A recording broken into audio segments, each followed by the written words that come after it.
A'udzubillahi minasyaitonirrajim. Bismillahirrahmanirrahim. Alhamdulillahirabbil alamin wa bihi nasta'in ala umuri dunya waddin. Wa sallallahu ala sayyidina Muhammadin asyrafil mursalin wa ala alihi wa ashabihi ajma'in. Subhanaka la ilma lana illa ma 'allamtana innaka antal alimul hakim. Rabbi shrah li sadri wa yassir li amri wahlul 'uqdatam min lisani yafqahu qawli.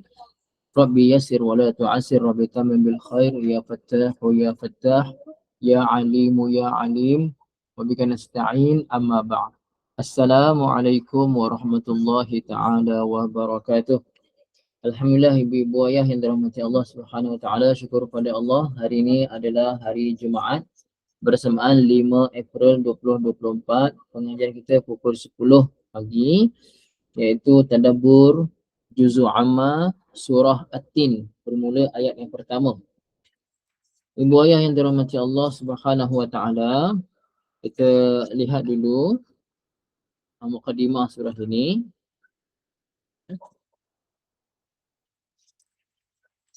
Jadi surah ini dinamakan sebagai surah At-Tin. Kenapa? Sumiyat surata At-Tin li'anna Allah Ta'ala aqsama fi matli'iha bit-tin wa zaitun. Allah Ta'ala bersumpah di awalnya dengan kalimah At-Tin dan juga Az-Zaitun.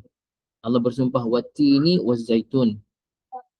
Kerana pada keduanya ada kebaikan yang sangat banyak dan juga keberkatan yang sangat banyak. Jadi Allah berfirman wat-tini waz-zaitun. Itu kenapa dipanggil surah At-Tin? Apakah kelebihan surah ini? Akhrajal jama'atu fi kutubihim wa Malik fi mawqi'ihi fi muwatta'ihi anil Barra ibni Azibin kana an-nabiyyu sallallahu alaihi wasallam yaqra'u fi safarihi fi ihda rak'ataini bit-tini waz-zaitun. Daripada Bara' bin Azib radhiyallahu anhu, adalah Nabi sallallahu alaihi wasallam kana yaqra'u, maksudnya Nabi selalu baca. Kalau yaqra'u saja membaca, kana yaqra'u, Nabi selalu baca dalam safar baginda. Salah satu di antara dua rakaat tersebut baginda baca surah Wat-Tini waz-Zaitun. Jadi kalau kita nak sembahyang sunat safar ke contohnya, maka salah satu rakaat itu baca surah At-Tin. Fama sami'tu ahadan ahsana sautan au qira'atan minhu. Kata Bara' bin Azib, saya tak pernah dengar apa-apa suara yang lebih sedap dan bacaan yang lebih cantik daripada Nabi SAW. Jadi ibu-ibu yang dirahmati Allah, bila Nabi baca surah At-Tin ni, apa kelebihan dia? Baca ketika solat sunat apa tu? Boleh tulis, kita ulang kaji ya, supaya kita tak lupa. Solat sunat safar ya. Ketika Nabi dalam safar bagi baca salah satu di antara dua rakaat dengan surah At-Tin. Jadi firman Allah Subhanahu wa taala, a'udzubillahi minasyaitonirrajim. Bismillahirrahmanirrahim. Wat-tini waz-zaitun wa turi sinin wa hadzal baladil amin. Laqad khalaqnal insana fi ahsani taqwim. Sadaqallahul azim. 4 ayat dulu. Wat-tini, ibu-ibu tengok wat-tin, waw itu biasanya kalau di awal-awal surah, kita jumpa huruf waw.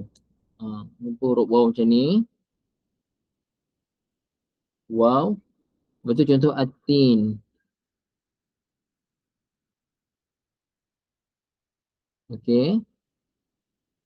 At-Tini. Jumpa kalimah selepas waw tu, dia baris bawah di awal surah. Maka biasanya waw ni kita panggil waw qasam. Waw qasam maksudnya waw yang memberi makna sumpah. Nama waw ni waw qasam. Okey.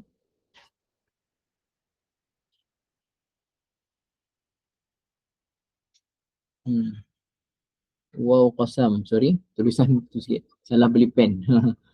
Waw qasam maksudnya waw yang memberi makna sumpah, waw qasam. Okey. Jadi terjemahnya demi. Dan Dia bukan mesti baris bawah macam ni. Tapi biasanya baris bawah wattini wazaituni.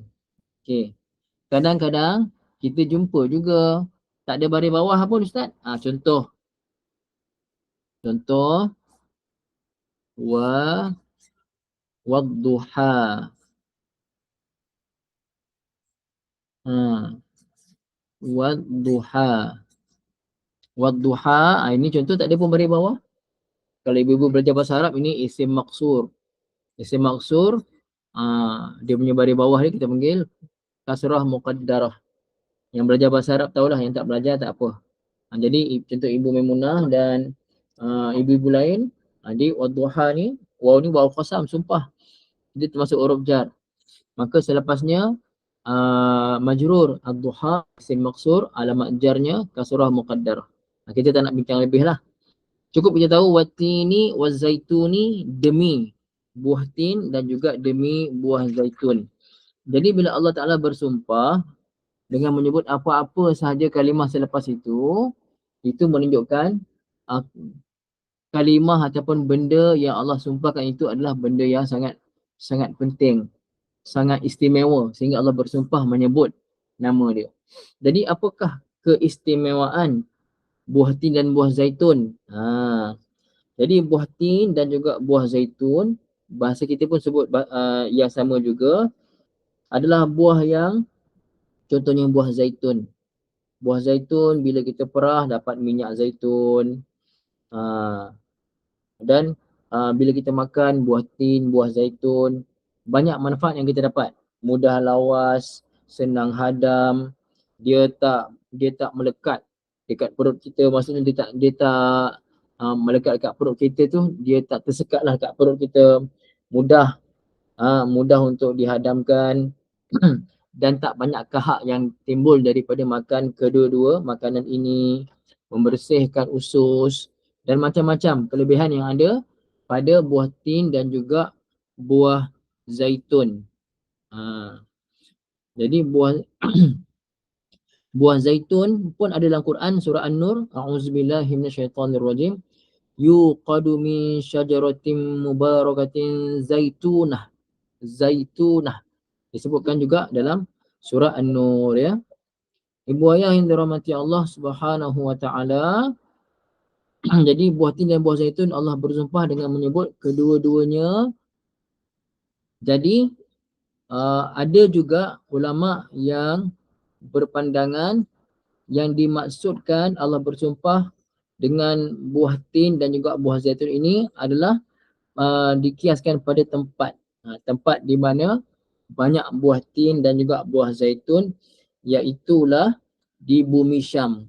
Bumi Syam ni termasuklah Palestin, ya. Banyak di Palestin kita lihat, ya, buah tin dan juga buah zaitun. Okey.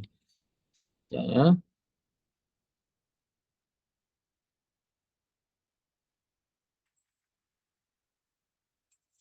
Maksudnya tin dan zaitun kedua-duanya adalah pokok yang dikenali. Kita kenal pokok tin, pokok zaitun, ataupun dimasukkan dengan tin dan zaitun itu adalah bumi Syam dan juga termasuklah Baitul Maqdis. Tempat di mana kedua-dua pokok ini banyak tumbuh. Jelas semua insya-Allah, ya. Okey.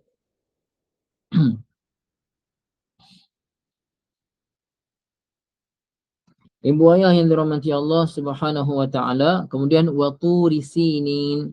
Allah bersumpah juga dengan wa turi sinin dan dengan bukit. Tur ni bukit, sinin itu ataupun nama lainnya Saina. Ibu-ibu pernah dengar tak Bukit Sinai? Pernah dengar tak Bukit Sinai? Nama kita sebut Bukit Sinai. Kita sebut Bukit Sinai. Arabnya Sinin ataupun Saina. Okey, dekat mana tu? Dekat Mesir. Di Mesir. Iaitu Bukit Sinai ni, apa yang berlaku dekat Bukit Sinai? Dekat Bukit Sinin ataupun Saina ini berlaku peristiwa Allah Ta'ala bercakap dengan Nabi Musa alaihi salam. Nabi Musa alaihi salam naik kerana Bani Israel menekan-nekan baginda Musa alaihi salam supaya mereka pun ada kitab, mereka pun nak kitab. Mereka nak kitab sebagaimana bangsa ataupun agama-agama lain ada kitab mereka sendiri. Jadi Nabi Musa AS pun naik ke Bukit Sinai selama 40 hari. Selama 40 hari dan diberikan kepada baginda kitab kitab Taurat. Kitab Taurat ya. Tu nama bukit tu Bukit Sinai ataupun Bukit Sinin ataupun Saina. Kemudian wahazal baladil amin. Wahadza al-baladi al-amin, dan demi negeri yang aman ini. Negeri yang aman ini. Ini pula maksudnya apa? Maksudnya Mekah al-Mukarramah. Maksud wahadza al-balad al-amin maksudnya Mekah al-Mukarramah. Jelas ibu ya. Allati karramahallahu bil Ka'batil Musyarrafah.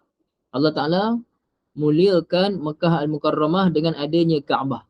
Jadi ibu, Mekah tu mulia kenapa? Antara sebabnya ada Kaabah di situ. Bukan Arab Saudi tu yang mulia, bukan. Contoh, kalau Kaabah tu ada dekat tempat lain pun, tak ada dekat tempat lain, tempat tu mulia bukan kerana negeri tu, tapi kerana keberkatan Kaabah kat situ. Jadi, wahadzal baladil amin, dan demi negeri yang aman ini, iaitulah Kaabah, Mekah al-Mukarramah. Dia mulia kenapa Mekah? Kerana satu, ada Kaabah. Yang kedua, lahirnya Nabi SAW dekat Mekah. Ibu-ibu dah pergi dah tempat di mana Nabi lahir tu dekat Mekah? Siapa dah pergi dah? Tapak yang Nabi lahir tu. Itu sekarang ni jadi apa? Jadi perpustakaan lah. Dekat luar daripada Safa Marwah tu kan. Kita lihat sebelah daripada tandas tu ada hujung sikit ada bangunan 4 segi tu. Itu perpustakaan. Perpustakaan, dan itulah dia tapak tempat Nabi lahir kat situ. Okey.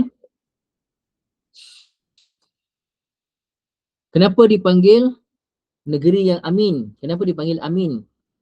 Kerana Mekah dia negeri yang aman. Aman ataupun negeri yang diberikan keamanan ataupun dijamin keamanan dalam Mekah. Sebagaimana firman Allah Ta'ala surah Ali Imran ayat 97. A'udzubillahi minasyaitonirrajim. Wa man dakhalahu kana amina. Siapa saja yang masuk ke Mekah maka dia pasti akan selamat. Dia pasti akan aman. Ini janji Allah Subhanahu Wa Ta'ala. Jadi ibu-ibu, Allah bersumpah pertama, Allah bersumpah dengan wattini waz zaitun. Demi buah tin dan zaitun, kalau ikut tempatnya, itulah dia di Syam. Syam di Palestin. Syam ni dulu dia banyak negara. Palestin, Syria, Iraq, termasuk dalam Syam. Okey. Kita nampak sekarang ni fokus pada Palestin lah. Ibu ayah yang dirahmati Allah Subhanahu Wa Ta'ala.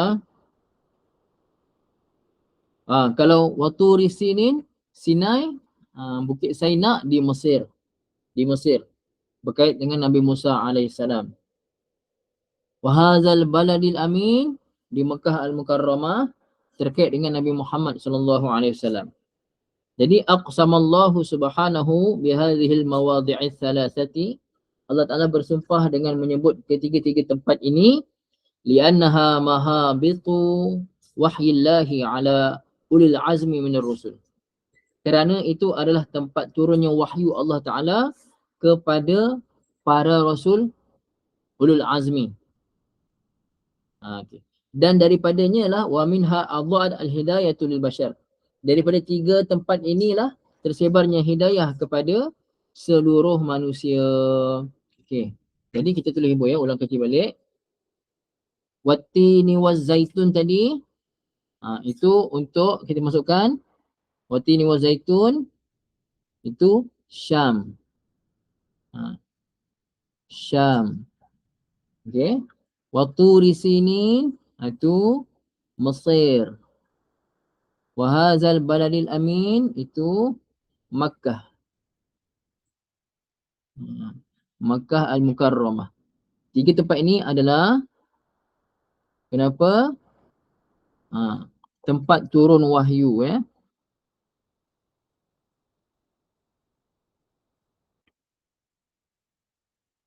turun wahyu.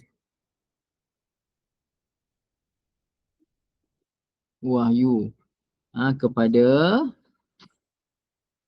ulul azmi, nabi-nabi yang ulul azmi. 3 tempat tadi. Apa dia maksud ulul azmi, ibu-ibu? Ulul azmi maksudnya nabi-nabi, rasul-rasul yang paling banyak dapat ujian daripada Allah Subhanahu wa taala. Jelas ya? Okey. Bahkan di akhir kitab Taurat pun ada Allah Taala sebutkan ketiga-tiga tempat ini. Di akhir kitab Taurat ada Allah sebutkan. Tapi kita tak bincang kat sinilah. Sekadar bagi tahu saja. Okey. Kemudian Allah Taala datangkan ayat yang keempat, jawab kenapa Allah bersumpah. Contoh saya nak tanya ibu-ibu semua, kita sumpah demi Allah. Anak ibu jumpa ibu kata, mak demi Allah. Lepas tu dia tak teruskan cakap-cakap dia. Tergantung ke tidak ibu? Anak kita kata, mak, ayah, demi Allah. Lepas tu dia diam. Dia tak teruskan percakapan dia. Tergantung tak? Pasal tu, kalau jawab, kalau sumpah, dia mesti ada jawab. Kenapa dia bersumpah? Mesti bagi tahu. Jadi Allah bersumpah, watini wa zaitun. Demi buah tin dan demi buah zaitun. Itu apa yang Allah Taala nak bagi tahu? Oh, Allah bagi tahu dalam ayat keempat. Allah sumpah watini wa zaitun, wa turi sinin, wa hadzal baladil amin. 3 kali Allah sumpah tu. Apa yang Allah Taala nak bagi tahu? Laqad khalaqnal insan. Tu. Laqad khalaqnal insan. Demi sesungguhnya kami telah ciptakan manusia. Okey. Ibu ayah yang dirahmati Allah, kalimah khalaqna. Okey. Khalaqna ini fi'il madhi. Khalaqna fi'il madhi, kami telah cipta. Na ni memberi makna kami. Khalaqna, kami telah cipta. Tapi kalau sebelumnya masuk qad, ada qad sebelumnya, dia menguatkan makna. Maksudnya, sungguh kami telah cipta. Kalau masuk qad saja. Tapi kalau ada lam pun ada, qad pun ada, 2 kali penegasan. Paling kurang 2 kali penegasan. Demi sesungguhnya kami telah cipta. Bermakna Allah Ta'ala nak bagi tahu dengan sungguh-sungguh. Demi sesungguhnya kami telah cipta. Ciptakan siapa? Al-insan, manusia.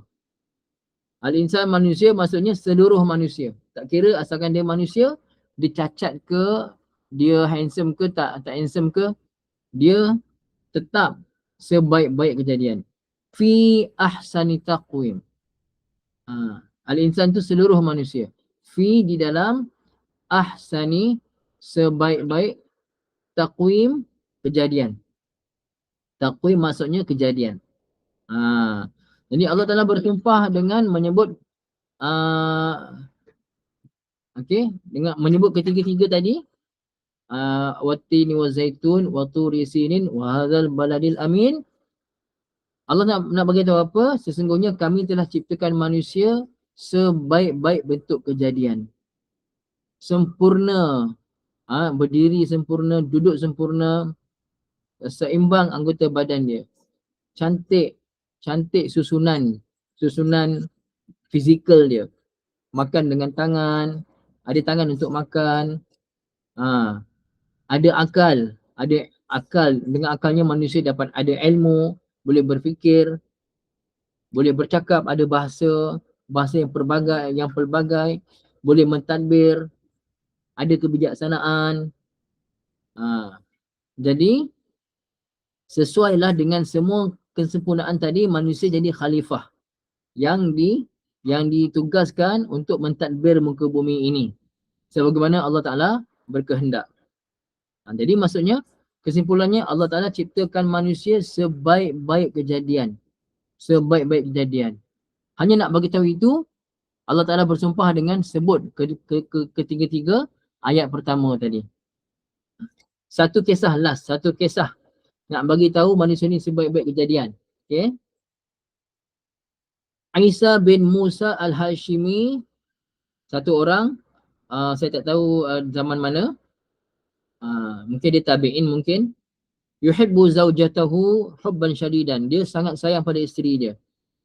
Tapi dia terlepas cakap. Dia kata pada satu hari, wahai isteriku, kalau kamu ni tak cantik, kalau kamu ni tidak lebih cantik daripada bulan, saya ceraikan kamu talak 3. Pelik tak ibu semua dengar? Kalau kamu dengan bulan, kamu ni tak cantik daripada bulan, aku ceraikan talak 3. Pelik kan? Pelik. Dia nak beritahu isteri dia sangat cantik, bulan pun kalah. Tapi satu hari dia kata macam tu, memang pelik lah. Maka isteri dia dengar macam tu, terus tertunduk dan terus isteri dia asingkan diri daripada suami dia kerana isteri dia fikir mestilah bulan lagi cantik. Aku takkanlah secantik bulan. Kan? Maka isteri dia kata, talaqtani, wahai suamiku, kau telah ceraikan aku ni, talak 3 pula tu. Maka malam tu isteri dia tidur dengan sangat-sangat sedih. Suami dia pun dah terlepas cakap. Isteri dia pun fikir dah jatuh cerai dah. Bila pagi, dia pun pergilah ke sebuah tempat bernama Darul Mansur. Darul Mansur ni mungkin tempat aduan ke sebagainya, macam itulah. Okay. Mungkin ni zaman Khalifah Al-Mansur ni. Darul Mansur maksudnya rumah Al-Mansur. Mungkin istana Khalifah Al-Mansur ya. Maka Khalifah Al-Mansur pun mendatangkan ramai para ulama dan dia pun minta fatwa. Fastahdarul fuqaha'a wastaftahum. Dia minta fatwa daripada para ulama. Maka semua kata isteri dia pun dah jatuh cerai. Isteri dia dah jatuh cerai. Kecuali satu orang ulama daripada ulama Imam Abu Hanifah, mazhab Hanafi, dia diam. Dia tak jawab. Semua kata dah jatuh cerai. Tapi dia seorang kata tak. Bukan kata dia diam je. Dia diam. Maka Khalifah Al-Mansur kata, malaka la tatakallam. Kenapa kamu tak cakap ni? Maka berkatalah ulama tadi, dia pun baca Al-Quran, Bismillahirrahmanirrahim, wattini wazzaitun wa turi sinin wa hadzal baladil amin laqad khalaqnal insana fi ahsani taqwim. Ya Amirul Mukminin, fal insan ahsanul asya' wala syai'a ahsanu minhu. Dia berdasarkan dalil surah tadi, dia kata, wahai Amirul Mukminin, insan manusia itulah secantik-cantik perkara. Tak ada benda yang lebih cantik daripada manusia kerana Allah bagi tahu ahsani taqwim. Jadi jatuh cerai tak ibu semua? Jatuh cerai tak dengan dalil ini? Tak jatuh cerai kerana Quran bagi tahu manusia sebaik-baik kejadian. Jadi bulan juga adalah kejadian daripada Allah, makhluk Allah. Allah kata dalam Quran, kami ciptakan manusia sebaik-baik kejadian. Maka oleh kerana itu taklah jatuh talak tadi, tak jatuh talak. Dan dia panggil ataupun dihantar wakil kepada isteri lelaki tadi. Kamu ni tak jatuh talak, jangan risau, tapi taat suami kamu sungguh-sungguh. Jangan buat maksiat pada dia, jangan buat salah pada dia. Dia tak jatuhkan talak pada kau sebenarnya. Memang kau lebih cantik daripada bulan. Jadi ibu-ibu semua dapat tak pengajaran daripada kisah ini? Ini adalah contoh beritahu manusia adalah sebaik-baik kejadian. Alhamdulillah ibu. Setakat itu sajalah untuk hari ini. Daripada ayat 1 sampai ayat 4 surah At-Tin. Mudah-mudahan bermanfaat pada ibu-ibu semua, baik yang dengar live ataupun yang dengar secara rakaman. Aqulu qawli hadha wa astaghfirullahal azim li wa lakum. Bismillahirrahmanirrahim. Alhamdulillahirabbil alamin. Wassalatu wassalamu ala sayyidina Muhammadin wa ala alihi wa sahbihi ajma'in. Rabbana zalamna anfusana wa illam